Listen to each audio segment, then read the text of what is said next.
ନମସ୍କାର ବନ୍ଧୁ। ଆଜି ହେଉଛି ହୋଲି। ପ୍ରଥମ ଶୁକ୍ଲା ହୋଲି ଗଲା ଏବଂ ଆଜି ହେଉଛି ପାଣି ହୋଲି। ଶୁକ୍ଲା ପାଣି ସମସ୍ତେ ଧୁମଧାମରେ ଆପଣମାନେ ପାଳିତ କରୁଛନ୍ତି। ମୁଁ ପ୍ରଭୁ ଜଗନ୍ନାଥଙ୍କ ପାଖରେ ପ୍ରାର୍ଥନା କରୁଛି ମୋ ଓଡ଼ିଶାର ଅଗଣିତ ସମସ୍ତ ପରିବାରର ସଦସ୍ୟ ରାଜ୍ୟବାସୀ ଭଲରେ ରୁହନ୍ତୁ। ପ୍ରଭୁ ତାଙ୍କୁ ଆଶୀର୍ବାଦ ରଖନ୍ତୁ, ସୁସ୍ଥ ରୁହନ୍ତୁ ଏବଂ ଏହି ହୋଲି ପର୍ବକୁ ସେ ଭଲ ଭାବରେ ପାଳିତ କରିଥିବେ, ଏହା ମୋର ଆଶା। ମୋ ତରଫରୁ ବି ହାର୍ଦ୍ଦିକ ଅଭିନନ୍ଦନ ଏବଂ ଶୁଭେଚ୍ଛା ହୋଲି ଉତ୍ସବ ପାଇଁ। ବନ୍ଧୁ, ମୁଁ ଆଜି ଗୋଟେ ଛୋଟ କଥାଟେ ଆଜି ଆଲୋଚନା କରିବା ପାଇଁ ଚାହୁଁଛି। ଆପଣମାନେ ମୋ ଓଡ଼ିଶାବାସୀଙ୍କ ପାଇଁ ଆଜି ମୋ ମୟୂରଭଞ୍ଜ ଜିଲ୍ଲା, ମୋ ବଡ଼ସାହି ନିର୍ବାଚନ ମଣ୍ଡଳୀ ଏବଂ ଓଡ଼ିଶାବାସୀଙ୍କ ପାଇଁ କିଛି ମୁଁ ବାର୍ତ୍ତା ଦେବା ପାଇଁ ଚାହୁଁଛି, କିଛି ମନର କଥା କହିବା ପାଇଁ ମୁଁ ଚାହୁଁଛି। କାହିଁକି ନା ଦେଖନ୍ତୁ, ଓଡ଼ିଶାରେ ଟାଟା ପାୱାର ଇଲେକ୍ଟ୍ରି ଆମକୁ ଦଉଛି ହେଲା। ସରକାର କାହାର ନା ବିଜେପି ସରକାର।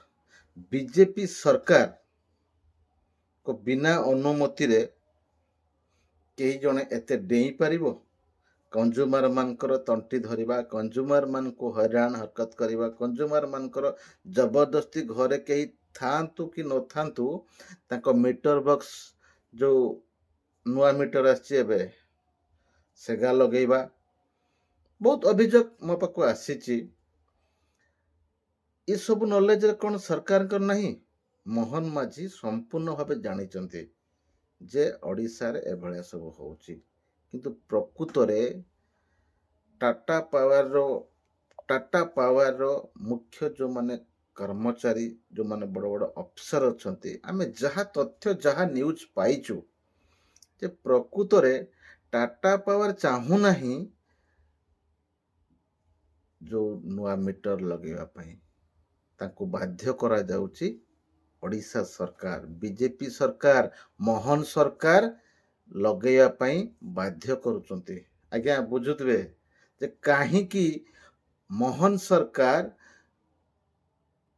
ନୂଆ ମିଟର ଲଗେଇବା ପାଇଁ ଟାଟା ପାୱାରକୁ କହୁଛି? କିଛି ତ ଅଛି ନା, ଆପଣ ବୁଝି ସାରିଥିବେ ବୋଧେ ମୁଁ ଭାବୁଛି। ଦୟାକରି ସ୍ୱର ଉତ୍ତୋଳନ କରନ୍ତୁ।